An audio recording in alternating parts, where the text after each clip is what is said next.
अब है सबसे पहले कृषि यानी सबसे पहले खेती कहाँ हुआ था। तो उत्तर पश्चिम की सुलेमान और किरथार की पहाड़ियों का पता लगाओ। इसी क्षेत्र में कुछ ऐसे स्थान हैं जैसे मेहरगढ़, जहाँ सबसे पहले गेहूं और जौ को उपजाना शुरू हुआ। और ये लोग भेड़ बकरी और गाय बैल को भी पालते थे। ये लोग गांव में रहते थे। उत्तर पूर्व में गारो तथा मध्य भारत में विंध्य की पहाड़ियों का पता लगाओ। ये कुछ अन्य ऐसे क्षेत्र थे जहाँ कृषि का विकास हुआ, जहाँ सबसे पहले चावल उपजाया गया। वे स्थान विंध्य के उत्तर में थे और उस स्थान का नाम था कोल्डिहवा, जहाँ सबसे पहले चावल उपजाया गया। मानचित्र पर सिंधु तथा इसकी सहायक नदियों का पता लगाएं। यानी सिंधु और उसकी सहायक नदी उसे कहते हैं जो एक बड़ी नदी में छोटी छोटी नदी आकर मिल जाती है, तो वो सब हो गए सहायक नदी।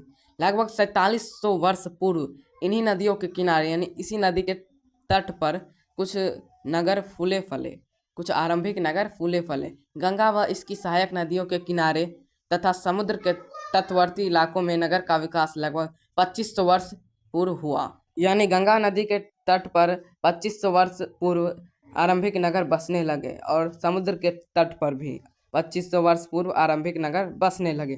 गंगा नदी नाम तो सुना ही होगा कि भारत का सबसे पवित्र नदी यही है, गंगा नदी। और इसकी सहायक नदी सोन का पता लगाइए।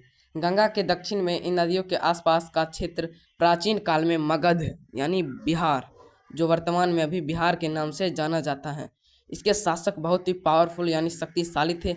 उन्होंने एक विशाल साम्राज्य स्थापित किया। देश के अन्य हिस्सों में भी ऐसे राज्यों की स्थापना हुई। अगला है एक स्थान से दूसरे स्थान तक। लोगों ने हमेशा एक उपमहाद्वीप के एक हिस्से से दूसरे हिस्से तक यात्रा की। कभी कभी हिमालय जैसे ऊंचे पर्वत, पहाड़ियाँ, रेगिस्तान, नदियों तथा समुद्रों के कारण जोखिम होती थी रास्तों में, लेकिन फिर भी इन लोगों के लिए यह रास्ता असंभव नहीं था। ये यात्रा वो लोग करते रहे।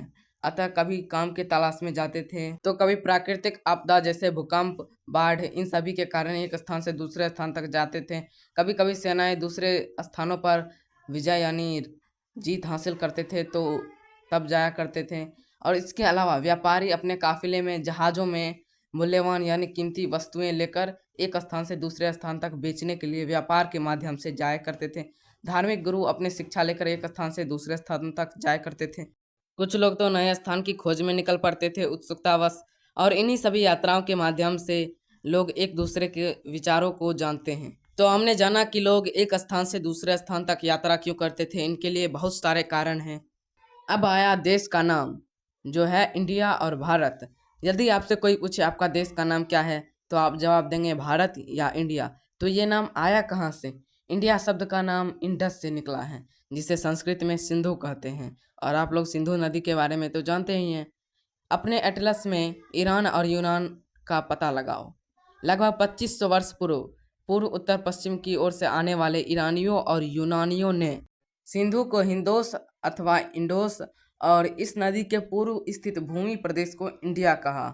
और भारत नाम का प्रयोग उत्तर पश्चिम में रहने वाले लोगों के एक समूह से किया जाता है। इस समूह का उल्लेख संस्कृत के आरंभिक लगभग 3500 वर्ष पुरानी कीर्ति ऋग्वेद में मिलता है। ऋग्वेद वेद में सबसे पुरानी वेद ऋग्वेद, उसी में मिलता है इस समूह का उल्लेख। और इन्हीं सभी को देखते हुए इस देश का नाम इंडिया या भारत पड़ गया। अतीत के बारे में हम लोग कैसे जान सकते हैं? जब आदमी लिखना और पढ़ना सीख गया था, क्या उससे पहले इतिहास नहीं हुआ था? क्या उससे पहले आदमी नहीं थे? हाँ थे।